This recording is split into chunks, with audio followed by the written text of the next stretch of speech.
Hi, this is Dr. John McGrail. Welcome back to another edition of A Better You in a Minute or Two. And today's topic is really an activity. It's something that I see more and more and more. It's something that is absolutely rampant in our society, and that is worry. Worry, worry, worry, worry, worry. We are a society of worriers. We're all worried about something. Sometimes we worry more than we don't. And I'm sure you've worried. I know I have in my day. Did you ever really stop to think about what worrying is?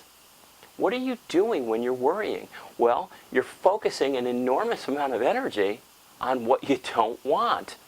It's kind of like a prayer in reverse. When we pray, we're focusing a lot of energy on what we do want. Usually we're asking the Lord to come down and intercede in our favor. I promise I'll never do it again. Just help me. But you're focusing energy on what you do want. When you're worried about something, oh my God, I hope that doesn't happen. I'm so worried about, oh, I am worried to death about. So you're focusing an enormous amount of energy on what you don't want. And if you remember our discussions on the law of attraction, a physical law that basically says that which is like unto itself is attracted, which means in plain English, what you put out is what you get back. That's the reality you're going to manifest. If you're putting all this energy into what you don't want, you're going to have a greater tendency of attracting what you don't want right into your life. Also, think about this. When you're worrying, does it ever really help anything? The outcome is never changed, and it makes you feel terrible, doesn't it? I mean, when you're worried, you're just tied up in this emotional, energetic knot, and it's horrible. It's like, instead of, and it never really does anything. Here's another thought. What do we worry about? Well, a lot of us and a lot of the clients I see in my office worry about stuff that's already happened. They worry about stuff that's in the past. And if you think about it, that's a double waste of energy because it's done. You can't redo it. So why worry about it? Most of us worry about what could happen or what might happen or what we don't want to happen. We worry about the future. And if you think about that, and I want you to for just a second, I've been on this planet for many decades. And you know what?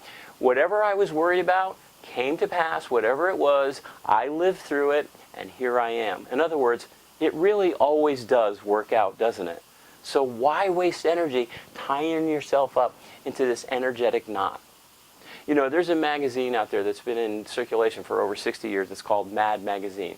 And some of my older audience will know it, and maybe some of the younger people do too, since it's still out there. Anyway, they have this sort of mascot, Alfred E. Newman. And he's the goofiest, doofiest looking guy you could ever imagine.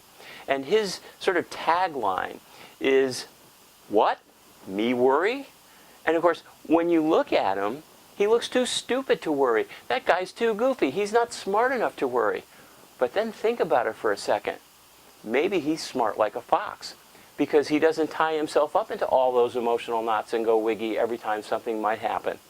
He just kind of glides through life, and he's got that goofy little smile on his face, and well, here he is 60 years later. Now, I'm not suggesting that you completely blithely go through life with no concern whatsoever about your outcomes, your actions, your behaviors. Of course you want to be concerned. Of course you want to be mindful. But you want to make choices that serve your growth, your well-being, and the greater good. So maybe there's an alternative to worrying that might work better. I have a little demonstration. What do you see here?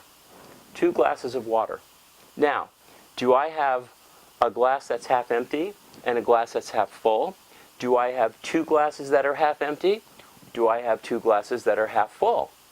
It could go either way depending on your point of view.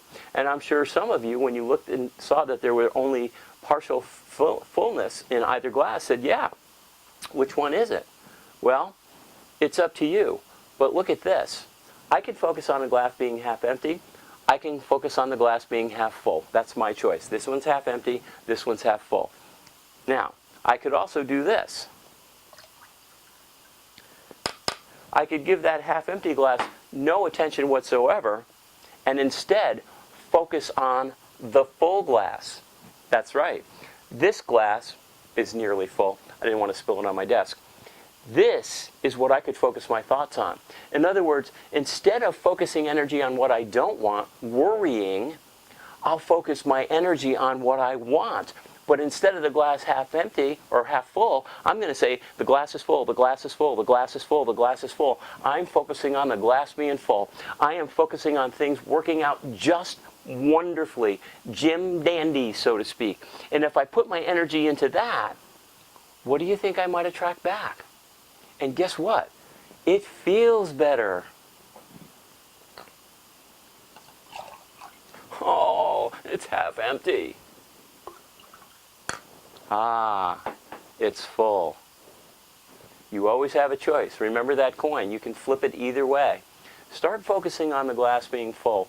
Start doing a little bit more of what Alfred E. Newman does, and see if you don't find your outcomes come out a lot better.